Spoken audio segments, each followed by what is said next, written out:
Et on commence tout de suite, je vous le disais, par un retour sur la rentrée scolaire. Alors, est-ce que vous avez fait, vous toutes les deux, déjà vos rentrées scolaires? Catherine Breuning, vous êtes directrice de l'école Estime. On va parler dans un instant. Prévu pour la semaine prochaine, pour le 6.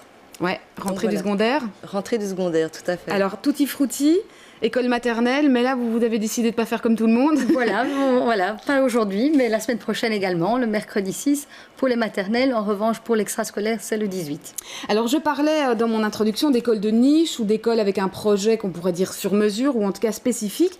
Dans le cas d'Estime, Catherine Breuning, vous êtes la directrice de cette école, donc école secondaire pour talent et intelligence multiple. De quoi s'agit-il ? Alors en fait, c'est une école qui s'adresse à tous les enfants du secondaire, mais avec la pédagogie que nous avons mis en place, elle intègre parfaitement les enfants qui ont des difficultés d'apprentissage, qui sont 10 ou HP, puisqu'on travaille par projet. Donc HP au potentiel. Oui. Merci, oui. Puisqu'on travaille par projet, que le support principal de l'apprentissage, c'est l'ordinateur, je dis bien principal, pas l'unique, que les cours sont donnés de façon transversale, qu'il y a un travail collaboratif entre les professeurs et l'élève, les élèves entre eux, qu'on travaille également sur l'estime de la personne, sur le dépassement de soi, et on leur propose un projet. Donc en fait, on considère que le CESS est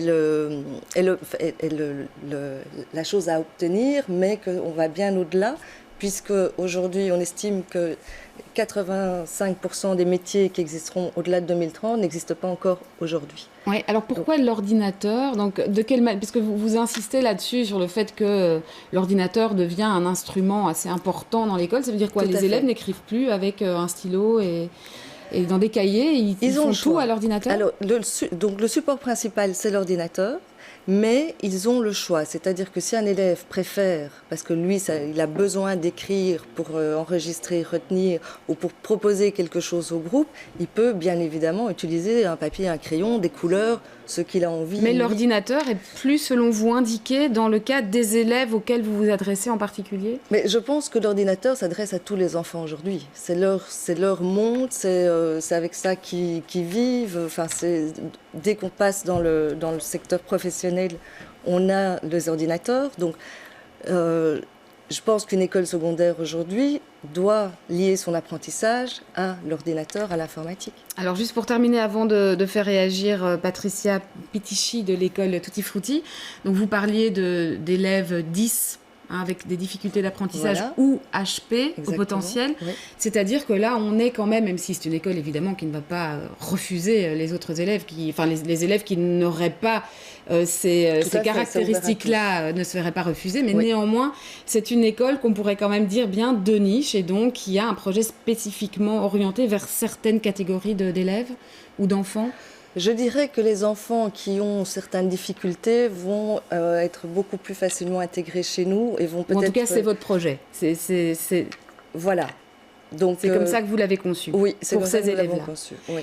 Même chose chez vous, Patricia Pitichy. Alors, vous, c'est différent parce que l'école Tutti Frutti, qui est à la fois une école de langue... d'après-école, mais enfin de cours extrascolaires, mais aussi une école maternelle. Tout à fait. Mais chez vous, elle est ouverte déjà depuis un certain temps, donc vous avez déjà une expérience dans ce type de projet. Hein. Oui. Donc, on a fêté les 20 ans de l'école au mois de juin.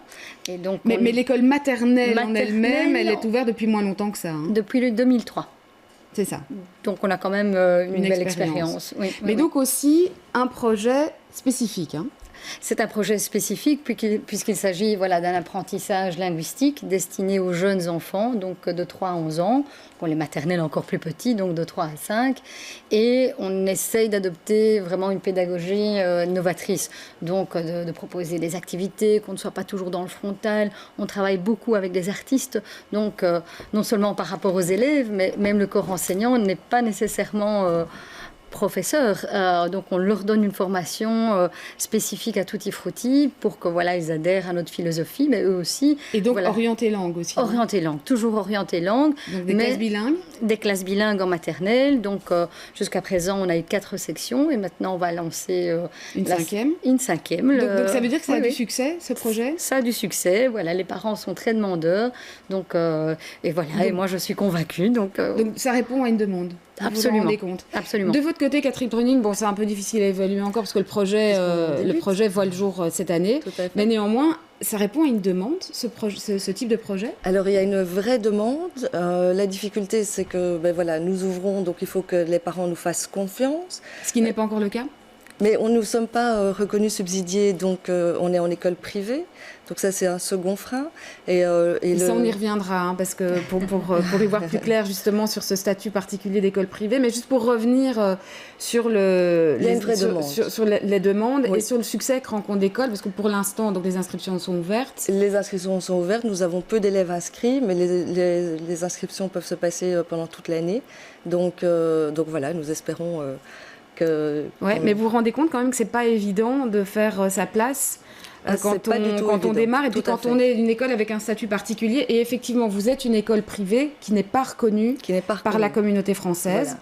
C'est-à-dire que les diplômes que vous donnez en fin d'études ne sont pas reconnus par la communauté française. Si, ça oui. Parce qu'en fait, les élèves sont inscrits comme enseignement à domicile et donc ils doivent aller passer les épreuves une fois qu'ils sont convoqués par la communauté. Donc, ils passent les épreuves qui sont reconnues, oui, mais comme enseignement à domicile. C'est ça. Donc, ils doivent ensuite passer des épreuves certificatives. Oui, qui sont le CE1D, CE2D, CESS. C'est ça. Bon, alors dans votre cas, c'est un peu différent puisque c'est la maternelle. C'est pas tout à fait la même chose. Parce que ça ne rentre pas dans le cadre de l'école obligatoire. Absolument, je confirme, oui. Mais nous avons reçu le label européen des langues, qui est une reconnaissance symbolique de l'école. Mais effectivement, la maternelle n'est pas obligatoire, donc on a quand même une certaine liberté au niveau pédagogique. Et donc, vous disiez c'est un frein, vous vous rendez compte que ça fait peur aux parents. Tout à fait. Puis alors, autre frein, en tout cas question, c'est le prix de l'école, évidemment, puisque c'est une école privée. Oui, donc il y a un an, nous avons décidé de faire une école privée puisqu'on avait beaucoup de peine à introduire le dossier auprès du ministère. Donc ça représente un minerval qui est assez conséquent, ça on en est vraiment conscient. On est à 12 500 € pour l'année.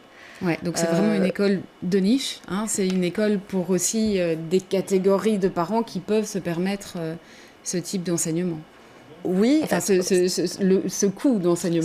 C'est vraiment ce qu'on aurait... Enfin, c'est pas du tout ce qu'on souhaitait. Et donc, on a décidé vraiment de continuer toutes les démarches pour être reconnu. Oui, ça, c'est parce que donc, vous cherchiez à être reconnu par la communauté française. Oui. Ça n'a pas été le cas. Oui. Et c'est pour ça que vous êtes obligé d'imposer ce minerval. On proposait quelque chose qui était différent. Déjà, proposer 15 élèves par classe, alors que la communauté impose d'en avoir 25. Enfin, voilà, il y a énormément de critères pour lesquels on ne rentrait pas dans le cadre. Donc, c'est ce qui nous a motivés, c'est ce qui nous a décidé à essayer quand même de le faire en privé. Et bon, il faut bien être conscient qu'une école privée doit payer les enseignants. Il y a le matériel informatique, tout le support pédagogique, la formation continue des professeurs. Donc, c'est vraiment à ça que sert le minerval des parents. Ouais, mais donc vous avez besoin évidemment qu'il y ait des inscriptions. Combien de temps est-ce que le projet peut tenir, en fait? Parce que c'est audacieux, évidemment, de se lancer dans un projet comme celui-là. Alors, on s'est pas fixé de limite. L'équipe est extrêmement motivée. Et même si nous n'aidons qu'un enfant, on aura atteint notre mission. Parce que, voilà, nous, c'est vraiment dans l'idée de proposer quelque chose parfois à des familles et des enfants qui sont en grande difficulté. Et donc, si on en a 1, 5... Donc vous ouvrez de toute façon, même si vous n'avez qu'un inscrit. Oui, mais là on ouvre. Oui. Chez vous, à Tutti Frutti, c'est quoi le minerval pour inscrire son enfant en maternelle? Il y a toute une panoplie de grilles, donc tout dépend, voilà, pour la maternelle, l'extrascolaire, les stages, etc. Pour la maternelle, cette année, on est à 290 € de cotisation annuelle, donc pour les frais d'inscription. 950 par trimestre, mais ça ne concerne que la maternelle. Donc, tout ce qui concerne les garderies, les repas, les animations, tout ça, ce sont des coûts supplémentaires. Ouais, donc, on est autour de 1 200 € minimum par mois pour... Non, pas par mois. Par an, pardon, je voulais dire par... Donc, si c'est 950 par trimestre, on tourne, si on prend la totale, je pense on est autour de 1400 par trimestre. C'est ça, par trimestre. Oui. Ouais. Et donc par an, évidemment, c'est un certain coût, effectivement. Ouais, c'est un certain coût. Oui, c'est quoi le profil des élèves chez vous? On essaye, une mixité, une diversité. On a beaucoup d'enfants de couples mixtes. C'est possible la mixité quand le minerval est si cher et quand le projet est si spécifique? Alors, ça rencontre une demande des parents. Je pense que les enfants s'y sentent bien. Donc, Mais au niveau de la mixité des profils d'élèves? Franchement, oui, bien sûr, voilà. Parce qu'on reste quand même dans une catégorie, j'imagine, sociale, dans un niveau social particulier. Il faut pouvoir se le permettre tous les mois, etc. Mais voilà, nous ne sommes pas encore dans les catégories, toutes hautes catégories, donc c'est encore abordable au niveau du mois. Et c'est pour ça qu'on laisse vraiment la possibilité aux parents, voilà, de prendre ou ne pas prendre les repas, les garderies, les animations extrascolaires. Donc il y a moyen de moduler. Donc on peut très bien s'en sortir avec 350 ou 400 euros par mois. Mais bien sûr, il faut pouvoir donner ce montant-là.